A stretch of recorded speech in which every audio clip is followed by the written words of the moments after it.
Now, the Philistines are a very interesting group of people indeed, because they're going to be militarily superior to all of their neighbors, because they can work iron. And if you look in the Bible, you'll see some indications of that.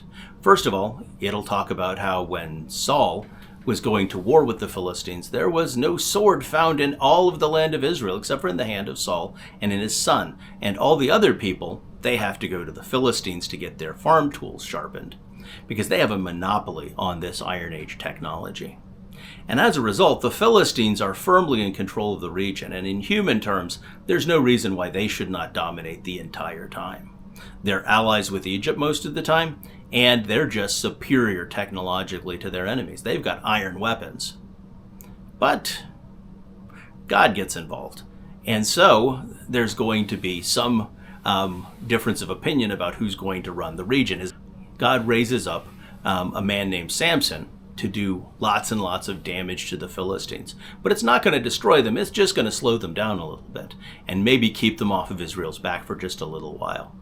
Later on, during the time of Eli, the high priest, and this is in the story of Samuel, which means we're just about to the era of the kings now, the Elites are going to go to war with the Philistines, and the Philistines are going to defeat them because, obviously they're superior to them in every way. And so the children of Israel are going to say to themselves, well, let's get the Ark of the Covenant. Now we're going to win because God is going to be on our side. And that's a good theory, except for the fact that Eli and his sons were unfortunately extremely wicked, and God was planning to judge them. And so they cart out the Ark of the Covenant. And it's interesting to see what the Philistines have to say about this. The Philistines become frightened. They see the Ark of the Covenant and they say to each other, oh snap, it's the gods, because they're not theologically proper or anything, that destroyed Egypt. We're all going to die. But let's be men about it and let's go to battle and let's fight.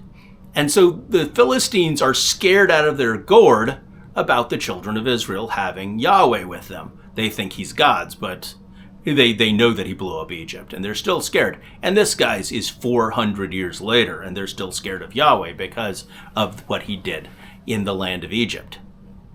Then later, we're going to run into them in the era of King David.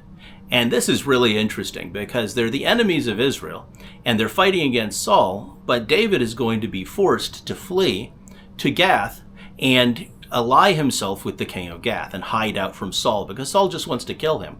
And so the king of Gath is going to make David a vassal. David's got men that follow after him, and so he's going to become the king of Ziklag, which is a minor city that is pertaining to the kings of Gath, and so David is going to be a vassal.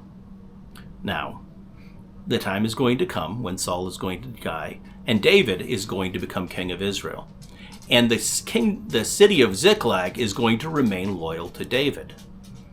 And so he's going to fight the Philistines, and David, as you know, trusts in the Lord with all of his heart. He's a big, beautiful picture of Jesus, and his conquests are going to be absolutely magnificent. To say, these Philistines are going to stick with David to the point where the first story that's interesting is that if you remember the story where they're transporting the Ark of the Covenant up to Jerusalem after David makes it the capital, and Uzzah reaches out his hand and he touches it, and he is put to death for touching the Ark of the Covenant. And David is like, oh, now I'm afraid. And so he takes the ark and he puts it in the house of Obed-Edom the Gittite. And Gittite means man of Gath. So this Obed-Edom guy is going to get blessed, and he's a Philistine vassal of David's. Later, when Absalom overthrows David, we're going to have a situation where the core of David's loyal men, when Israel betrays him, are going to be his Gittites, his men of Gath, his Philistine warriors that are going to fight for him.